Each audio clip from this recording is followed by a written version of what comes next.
everyone. Hello, my name is Desi Nur Aini Ramadan. Today I will be presenting the research that I conducted together with my colleagues, Afifah, Minerva, Pinkan, and Farah, about how do Indonesians perceive marriage, or in other words, what is marriage according to Indonesians. Let's begin with the background story of the study. Every individual has a different view of marriage. What is marriage to you and me might be different. In Indonesia, marriage is considered as a norm and a higher level of social status. It is even defined by the law as an eternal bond between husband and wife to build a happy family based on belief in the Almighty God. Whereas in Western culture, marriage is considered as a personal choice, not as an expectation and demands from society. Previous studies, which were mostly conducted in Western cultures, found that marriage has a close association with well-being.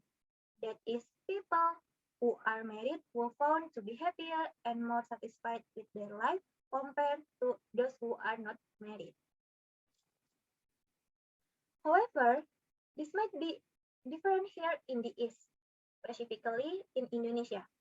Therefore, it is interesting to explore how do Indonesians actually think or perceive marriage, or whether their perceptions or understanding about marriage are influenced by their level of well-being. In this case, happiness, life satisfaction, and relationship satisfactions. Furthermore, it might be interesting to see if their perceptions of marriage is in line with the marriage as defined by the law. Let's find out how we did this. In the method sections, I will be talking about the materials we use for the study, the participants, and the procedures. In the study, we use four materials. First, the features generation task was employed to look at the features people give towards several abstract concepts. And one of them is marriage. Participants were asked to answer what is marriage according to you and expected to list a maximum of 15 features. After they are done generating features, participants were asked to complete a subjective happiness scale to measure the level of happiness. After that, the satisfaction with life scale was employed to measure how satisfied people with their life. And finally, participants who were in a relationship were asked to fill in the couple satisfaction index. A total of 388 adult Indonesians participated in the study. They did the study voluntarily and received no compensations for their participations. To collect data, an online survey link was advertised using social media. In the survey, participants first needed to indicate their agreement by filling in the informed consent. They then continued to complete the features generation task. After that, they were asked to complete a set of demographic questions such as gender, age, and relationship status. If they were in a relationship, participants were asked to complete all three well-being surveys. Otherwise, they only needed to complete happiness scale and life satisfaction scale. All instructions and questions were written in Indonesian.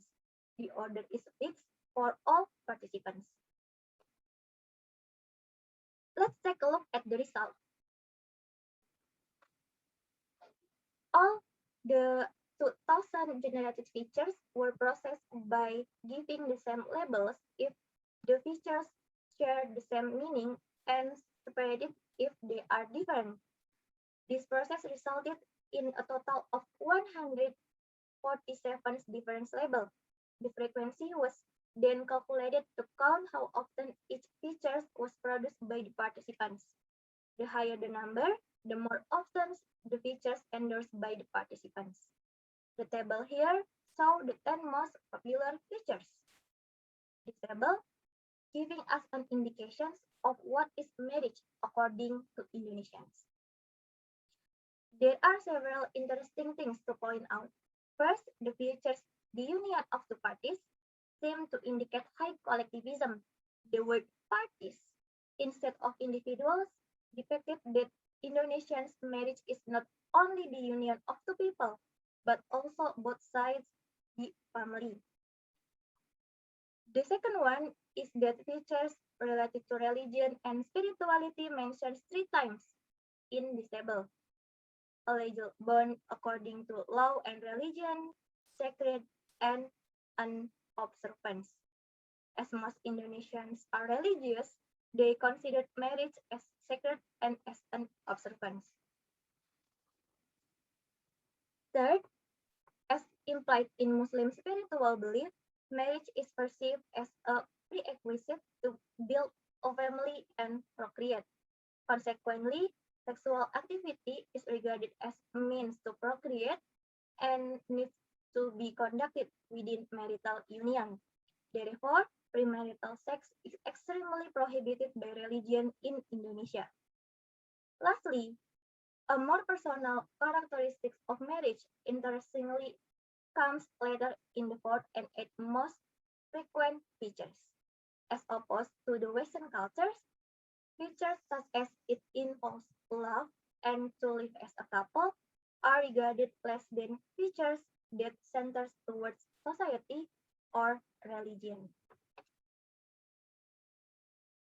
Now, in order to know whether participants who have different levels of well-being produce different kinds of features, we group the participants based on their level of happiness, life satisfactions, and relationship satisfactions, and see what kind of features they generated. The sixth table here show the composition of each group: happy versus unhappy, satisfied versus dissatisfied with life, and satisfied versus dissatisfied with their relationships. Unexpectedly, the composition of the top generated features was relatively similar in all groups. Further, it is also interesting to see whether the generated features are congruent with the Indonesian governmental regulations. By Indonesian law, a marriage is defined as an eternal bond between a man and a woman as husband and wife with a purpose to build a happy family based on belief in the Almighty God.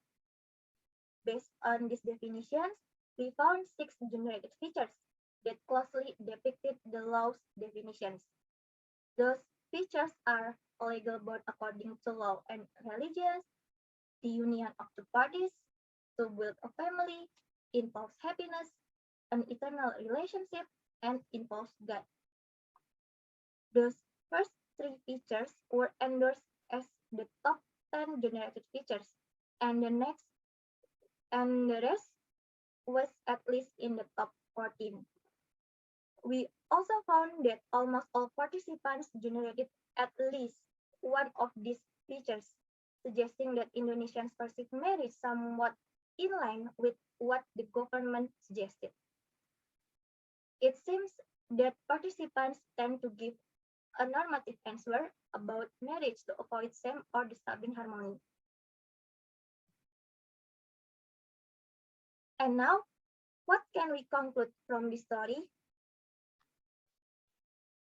The study described how Indonesians perceive marriage, different from they found in the Western culture. We did not find any relation with their well-being.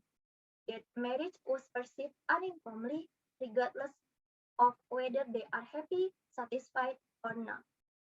We also found that the way on how Indonesians perceive marriage was somewhat matched with the law, and that reflects that the idea of marriage for Indonesians different from the West.